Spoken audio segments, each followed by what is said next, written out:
If we pay their tribute, we lose our freedom forever, Admiral Sung replied firmly.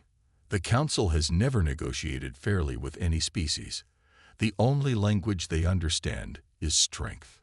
Intelligence Officer Jin entered the room with fresh data. The Council representatives will land in 1 hour, sir. President Kang nodded slowly. Then it's time. When they ask for their tribute, we'll show them exactly what humanity has been preparing. As the Council ship approached Earth once more, Admiral Sung gave the final command through her secure communications link. Throughout the solar system, ship captains received the same message. Operation Shield Wall is now active. Prepare to reveal on my signal. The greatest fleet humanity had ever built waited silently in the darkness of space, ready to change the balance of power in the galaxy forever. The Galactic Council ship descended through Earth's atmosphere exactly 30 days after their first visit. This time, it brought not just Mach but 2 additional Council representatives. They clearly expected to collect their tribute without trouble. President Kang waited for them on an open field outside Geneva. Unlike their first meeting in the government building, this reception took place under the open sky. Admiral Sung stood beside him, dressed in her formal uniform, her face calm but alert. You have prepared the initial resources, Mach asked as soon as they approached. His scales gleamed in the sunlight, shifting between purple and deep blue. We have prepared a response, President Kang replied evenly. Mach's eyes narrowed. The tribute is not optional. It is the foundation of galactic peace and your protection. About that protection, Admiral Sung said, stepping forward. She held a small device in her hand. We've been considering your offer carefully. One of the other Council representatives, taller than Mach with red-tinted scales, made a dismissive gesture. There is nothing to consider. You will provide the requested resources or face consequences. President Kang looked up at the clear blue sky. We believe we have a better alternative. He nodded to Admiral Sung, who pressed a button on her device. At first, nothing seemed to happen. Then suddenly, the air above them shimmered. Like ghosts taking form, hundreds of warships appeared, their cloaking fields deactivating in sequence. The massive flagship Aegis materialized directly above the meeting site, casting a shadow over everyone below. Impossible, whispered Mach, his translator failing to mask the shock in his voice. More ships continued to appear, small, fast attack vessels, mid-sized cruisers, and enormous carriers. The sky filled with ships that had been invisible moments before. How?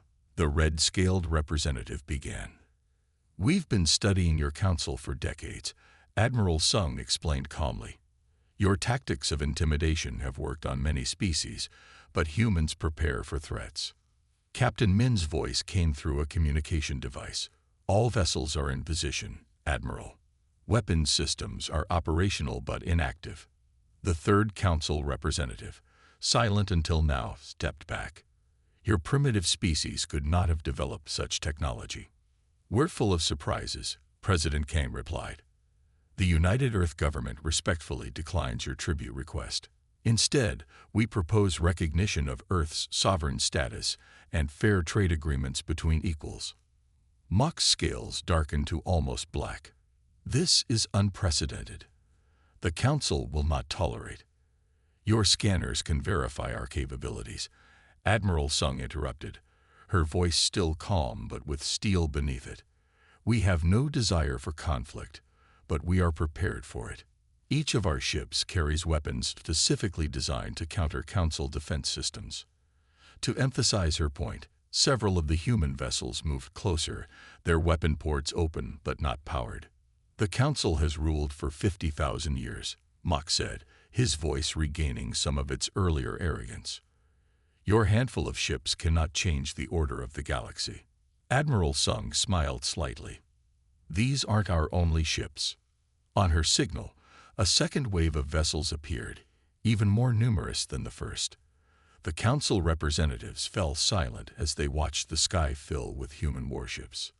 The tribute system ends here, President Kang said firmly. Earth will not submit, and we are capable of defending our position. The three council representatives huddled together, speaking rapidly in their own language. Their scales shifted through colors rapidly, showing their agitation. Finally, Mok turned back to the humans. "This matter must be referred to the full council. Your response is unprecedented." "We'll be waiting," Admiral Sung replied. "Our communication channels are open for peaceful negotiation." The council representatives retreated to their vessel without further words. Their ship lifted off rapidly, accelerating away from Earth faster than necessary. As the alien vessel disappeared from view, Captain Min contacted Admiral Sung. "They're transmitting urgent messages to their fleet. Should we intercept?" "No," Admiral Sung replied. "Let them report what they've seen." The sleek, silver ship of the Galactic Council descended through Earth's atmosphere, leaving a trail of blue flame. It hovered above the United Earth Government headquarters in Geneva, casting a shadow over the building. President Kang waited in the main conference room, his face calm despite the tension in the air. At his side stood Admiral Sung, her uniform crisp and perfect, and Ambassador Baek, who nervously adjusted his tie. They had prepared for this day, but preparation didn't ease the weight of what was coming. The alien delegation entered without knocking. Three tall beings with scales that shifted between purple and green moved with fluid grace. Their leader, who called himself Mok, had 4 arms and eyes that glowed faintly yellow. "Humans," Mok said, his voice translated through a small device at his throat. "Your species has been granted the honor of formal recognition by the Galactic Council." President Kang nodded politely. "We welcome peaceful relations with all galactic citizens." Mok made a sound like stones grinding together, perhaps a laugh. "Peace requires order. Order requires structure. Your species will now take its proper place in the galactic hierarchy." Ambassador Baek stepped forward. "We are eager to learn about galactic customs." "Good," said Mok. "Then you will understand the tribute system. All developing species provide resources to the Council in exchange for protection." President Kang's expression didn't change, but Admiral Sung noticed his hands tighten slightly. "What form of tribute does the Council expect?" Mok waved one of his 4 arms casually. "A simple matter. 20% of your planetary mineral production, 30% of rare elements, rights to recruit 10,000 humans annually for Council service." "That's quite substantial," Ambassador Baek said carefully. The mediator announced, "The provisions regarding mutual defense, trade agreements, and cultural exchange are now in effect." After the ceremony, representatives mingled in the station's observation deck, overlooking the stars. Former enemies now spoke cautiously, but with growing ease. Species that had been exploited for centuries stood tall beside their former masters. Admiral Sung called a voice behind her. She turned to see Lena, representative of the Nerites, a species that had suffered under Council rule for 800 years. "My people send their deepest thanks. Your actions freed not just Earth but countless worlds." "We did what any species would do when threatened," Admiral Sung replied modestly. Lena's 4 eyes blinked in sequence, her people's equivalent of a sad smile. "Not true. Many tried to resist and were destroyed. Many submitted and lost their spirit.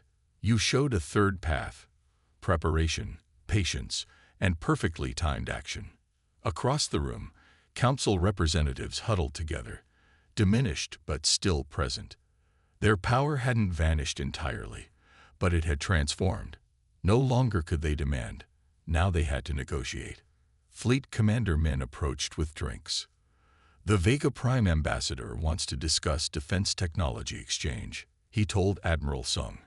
"Their world sits at a strategic point in the trade routes." Admiral Sung nodded.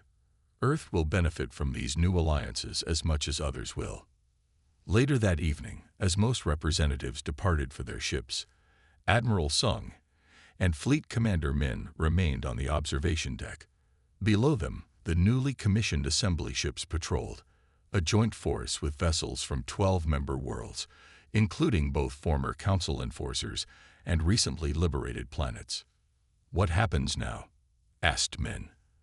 "The galaxy has changed more in 6 months than in the previous 1,000 years." Admiral Sung watched as a small ship from Earth docked with the station, a civilian vessel bringing scientists to the first multi-species research initiative. Now we build something better than what existed before. The Council ruled through fear for 50,000 years. Let's see what cooperation can accomplish. Back on Earth, President Kang addressed the United Earth government with news of the charter signing. Citizens across the planet celebrated the beginning of a new era. Children who had looked up in wonder at the revealed fleet 6 months earlier now played with toy spaceships bearing the names of vessels that had changed history. The Council expected us to be like all the others, Admiral Sung said, watching the stars. Either conquered through fear or destroyed through resistance. Instead, we became something they never anticipated, Min replied. A catalyst. A message chimed on Admiral Sung's device. Another formerly subjugated world requesting Earth's assistance with their defense systems. The work was far from over, but the pattern had been set. The galaxy would never return to the old ways. They'll remember us not as the species that paid tribute, Admiral Sung said, but as the one that ended it for everyone. Mock's scales darkened. It is standard. The Council has maintained peace for 50,000 years through this system. You should be grateful for inclusion. Admiral Sung spoke for the first time.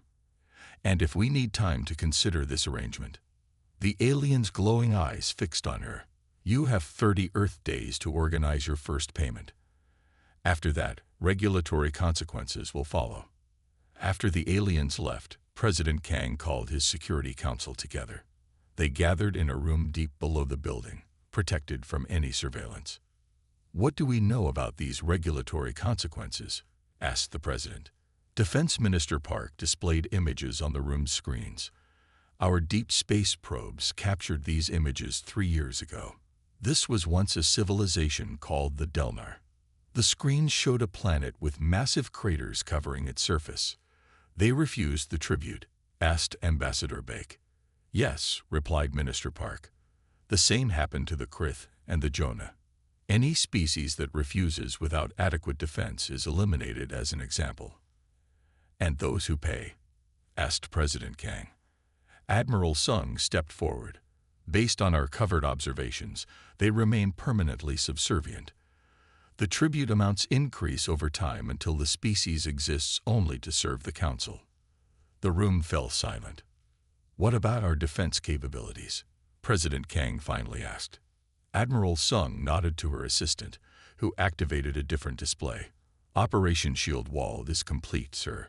Our fleet is ready. The display showed hundreds of ships hidden throughout the solar system. Advanced vessels unlike anything the public had ever seen. You've kept this hidden from our own people, the President observed. And from the Council, Admiral Sung confirmed. They believe we only have the civilian ships they've detected. Their arrogance prevents them from looking deeper. President Kang walked to the window, looking out at the peaceful city below. Ordinary citizens went about their day, unaware of the threat hanging over them. How many other species have they done this to? He asked quietly. At least 17 that we've confirmed, replied Intelligence Director Yoon. Most paid the tribute and gradually lost their independence. 3 refused and were destroyed. President Kang turned back to face them. And what do you recommend? Admiral Sung met his gaze steadily. We've been preparing for this possibility for 15 years, sir. Our ships are superior to theirs in several key areas. They expect submission or futile resistance. They don't expect us to be ready. If we fight, there will be casualties, warned Minister Park. If we pay, we lose everything that makes us human, countered Admiral Sung. Our freedom would be gone within a generation. President Kang looked at each face in the room, then nodded slowly. Prepare the fleet. When they return for their tribute, they'll find something very different waiting for them. As the meeting ended, Admiral Sung remained behind, studying the tactical displays.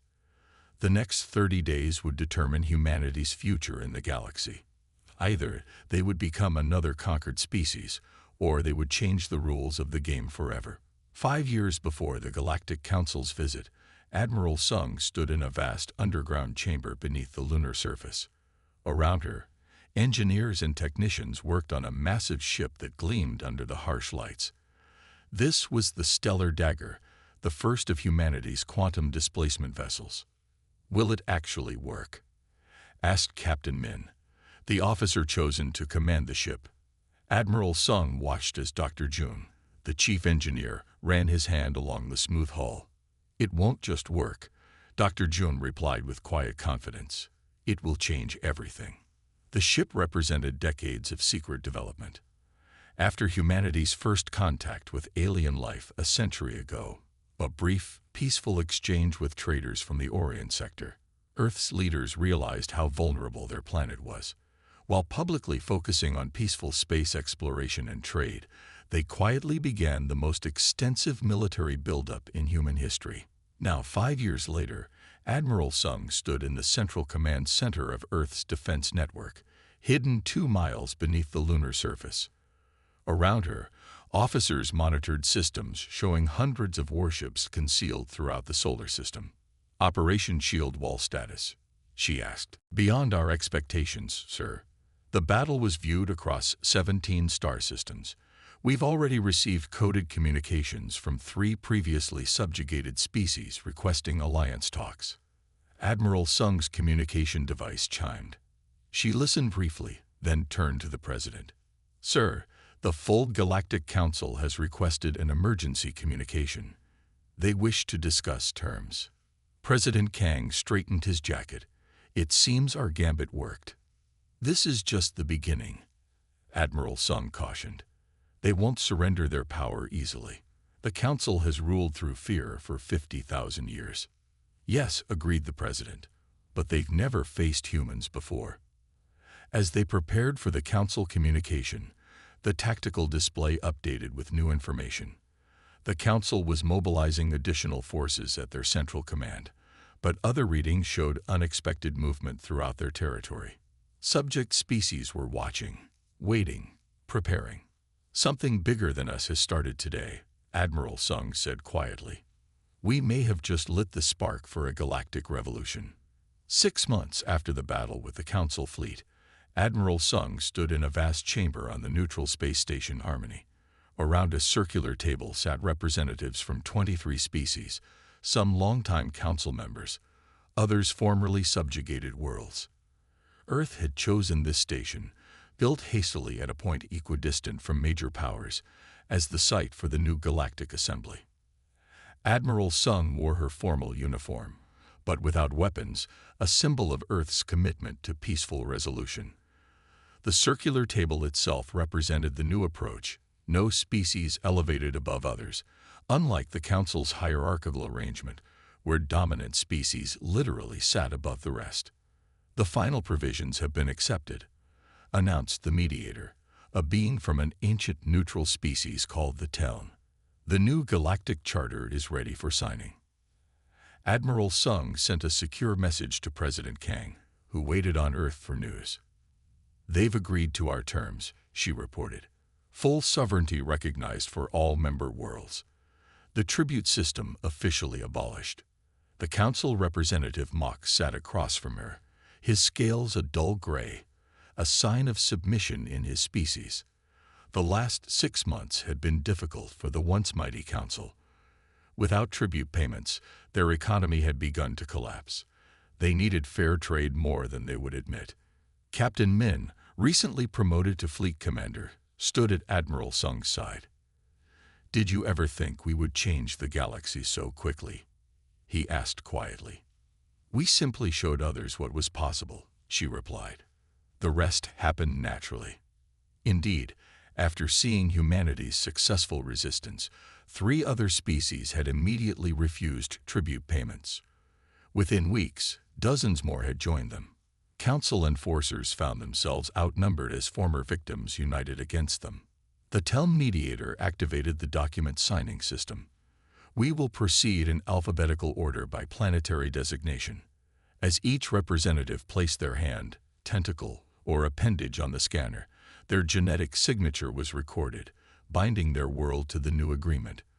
When Admiral Sung's turn came, She felt the weight of the moment as she pressed her palm to the cool surface. Earth is now a founding member of the Galactic Assembly. All ships report ready, Admiral, replied Commander Dai, her second in command. The Council has no idea what's waiting for them. On the main screen, small dots represented Earth's hidden fleet. Some ships were concealed in asteroid belts. Others hid in gas-giant atmospheres. The largest shipyards were buried under the icy surfaces of distant moons. The Council believes we only have 50 civilian ships and a few orbital defense platforms, said Intelligence Officer Jin, bringing up the Council's scans of Earth. Their arrogance is our advantage. They think they've seen everything. Admiral Sung nodded. And our special weapons. Dr. Jum stepped forward, activating a separate display.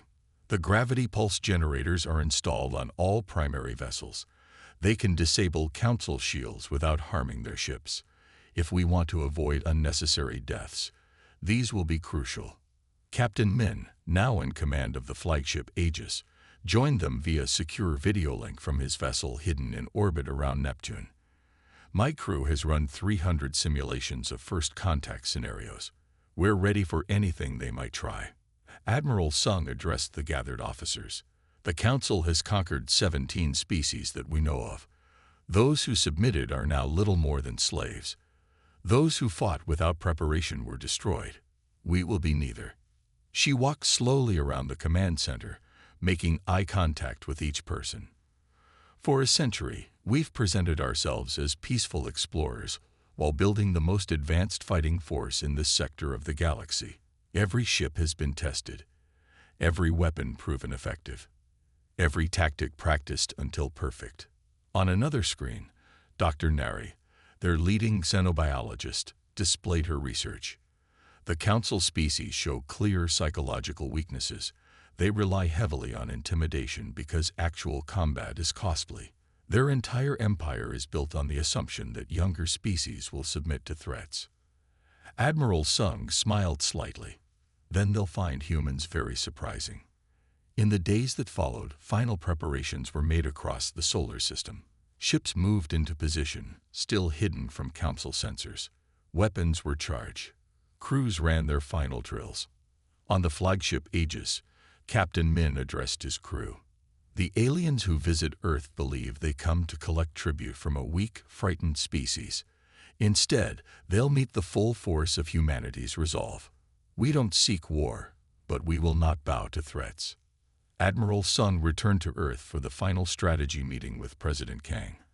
They gathered in the secure bunker beneath Geneva as reports came in that the Council ship had entered the solar system. When they arrive, Admiral Sung explained, they'll expect either submission or futile resistance. They won't expect us to have teeth. President Kang looked troubled. If this leads to war, the more they spread the word of our strength, the better.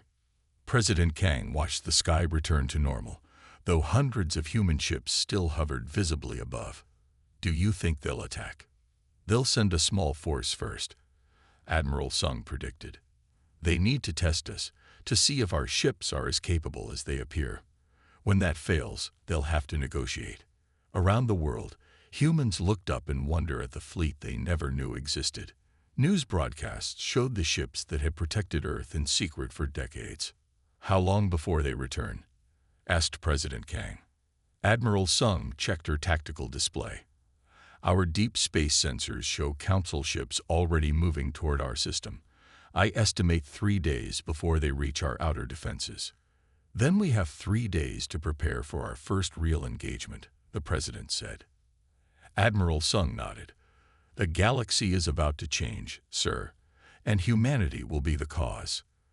3 days after the Council representatives fled Earth, the warning signals blared in the Lunar Command Center.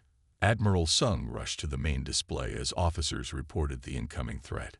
12 Council warships entering the solar system, announced Communications Officer Jin.